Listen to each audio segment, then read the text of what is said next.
আসসালামু আলাইকুম। শিক্ষা মন্ত্রণালয়ের করা হুঁশিয়ারি, শিক্ষকদের পদত্যাগে বাধ্য করানো যাবে না।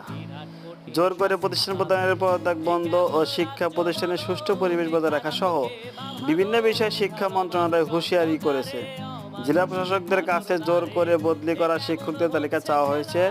মঙ্গলবার ২৭ আগস্ট মন্ত্রণালয়ের মাধ্যমিক ও উচ্চ মাধ্যমিক শিক্ষা বিভাগের এক চিঠিতে এই তথ্য জানা গেছে দেশের বিভিন্ন স্থানে কিছু বিশ্ববিদ্যালয়, কলেজ ও স্কুলের প্রধান ও অন্য আধিকারিকদের বিরুদ্ধে নানা ধরনের অভিযোগের পরিপ্রেক্ষিতে তাদের পদত্যাগ, অবসানের দাবিতে অপ্রীতিকর পরিস্থিতির সৃষ্টি হয়েছে। কোথাও কোথাও শিক্ষকরা ব্যক্তিগতভাবে হেনস্থার শিকার হয়েছেন এবং স্থানীয় আইন শৃঙ্খলা পরিস্থিতির অবনতি ঘটেছে। এমন অবস্থা মোটেই কাম্য নয়।